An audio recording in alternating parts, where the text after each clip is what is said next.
হাসির পেছনে লুকানো কষ্টটাকে বোঝার মতো ক্ষমতা সবার থাকে না। এগিয়ে যেতে হলে অনেকবার পড়তেই হবে। যখন একা থাকার অভ্যাস হয়ে যায়, ঠিক তখনই কিছু মানুষের সন্ধান মেলে। যখন তাদেরকে নিয়ে ভালো থাকার অভ্যাস হয়ে যায়, ঠিক তখনই আবার একা হয়ে যেতে হয়। মানুষ অপরাধীকে খুঁজে শাস্তি দেওয়ার জন্য, আর আমার রব অপরাধীকে খুঁজে ক্ষমা করার জন্য। একটা ভালো সম্পর্ক হঠাৎ করে পাটল ধরলে বুঝে নেবেন সেই সম্পর্কে ভালোবাসার থেকে মোহ বেশি ছিল। সাপ যদি ঘরের মধ্যে ঢুকে যায়, লোকে তাকে লাঠি দিয়ে মারে। আর যদি সাপ মন্দিরে প্রবেশ করে, তখন তাকে পুজো করে দুধ খাওয়ায়। সুতরাং লোকেরা আপনাকে সম্মান এমনিই করবে না, করবে আপনার স্থান আর পরিস্থিতি দেখে। অহংকার তারাই করে যারা হঠাৎ করে এমন কিছু পেয়ে যায় যেটা পাওয়ার যোগ্যতা তাদের ছিল না। তোমার অহংকার বলে দেবে টাকা কত আছে, মুখের ভাষা বলে দেবে মানুষটা কেমন, তর্ক বলে দেবে জ্ঞান কতটা, স্পর্শ বলে দেবে স্বভাব কেমন, পছন্দ বলে দেবে ভাবনা চিন্তা কেমন, আর স্বপ্ন বলে দেবে ভবিষ্যৎ কেমন। তোমার স্বপ্ন আর তোমার মাঝে দাঁড়িয়ে আছে কেবল একটা জিনিস, সেটা হচ্ছে অজুহাত। যে মুহূর্ত থেকে তুমি নিজেকে অজুহাত দেখানো বন্ধ করবে, সেই মুহূর্ত থেকে তোমার স্বপ্নগুলো বাস্তবে রূপ নেওয়া শুরু করবে।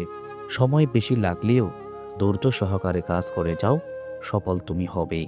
জীবনে এই দুটো মানুষ কখনো সুখী হতে পারে না, অর্থলোভী নারী, নারীলোভী পুরুষ। সম্পর্ক ছোট্ট একটা শব্দ, কিন্তু এটা গড়া ভীষণ কঠিন। বন্ধুত্ব কখনো হারায় না, হারিয়ে যায় সে মানুষটা যে বন্ধুত্বের মূল্য দিতে জানে না। নিজের শরীরকে প্রয়োজনের চেয়ে বেশি সাজিও না, কারণ সেটা একদিন মাটির সাথে মিশে যাবে। যদি সাজাতে হয় তাহলে নিজের চরিত্রকে সাজিও। রাগ এবং ঝগড়া দুটি এক রকম, নেমে যাওয়ার পর বোঝা যায় কতটা ক্ষতি হয়েছে। সত্যিকারের ভালোবাসাগুলো সব সময় অপূর্ণতা থেকেই যায়, আর এই অপূর্ণতায় একটা অন্যরকম সুখ থাকে যা সবাই অনুভব করতে পারে না। মানুষ যখন বাঁচতে ভুলে যায়, তখন একটা মানুষ খুঁজে যাকে আঁকড়ে ধরে বাঁচা যায়। যার কাছে সম্পর্কের গুরুত্ব বেশি, সে কখনো রাগ করে বেশিক্ষণ থাকতে পারবে না। সময় খারাপ হোক বা ভালো হোক, কেটেই টিকে যাবে। শুধু মনে থেকে যায় কিছু মানুষ আর তাদের ব্যবহার। সম্পর্কের গুরুত্ব বুঝতে হলে প্রথমে যোগাযোগ বন্ধ করো।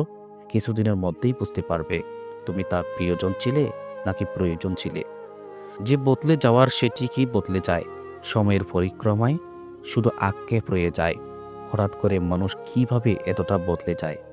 জীবনকে যদি বুঝতে চাও তবে তোমার অতীতকে দেখো, আর যদি জীবনকে ভালোভাবে বাঁচাতে চাও তবে নিজের বর্তমানকে দেখো। মানুষ মাত্র ভুল করে, তবে প্রকৃত মানুষ সেই যে তার ভুলটাকে স্বীকার করে। ঠকেছি তাই শিখেছি, আঘাত পেয়েছি তাই মনকে সামলে আরো শক্ত করে নিয়েছি। কষ্টের বাসা শুধু চোখের জল হয় না, কখনো কখনো মিষ্টির হাসির মাঝেও অনেক কষ্ট লুকিয়ে থাকে, যা সবার চোখে পড়ে না। যেহেতু মানুষ তোমার সুখের সঙ্গী, তাই তোমার দুঃখের কথা কখনো বলো না। দুঃখে থাকলেও নিজেকে সুখী বলে প্রকাশ করো, নয়তো সে তোমার সঙ্গ দেবে না। রেগে গিয়ে চিৎকার করে কথা বলা ব্যক্তি অনেক সহজ সরল হয়, কিন্তু যে ব্যক্তি রেগে গিয়ে চুপ থেকে হাসি মুখে কথা বলে, সে শয়তানের থেকেও ভয়ঙ্কর।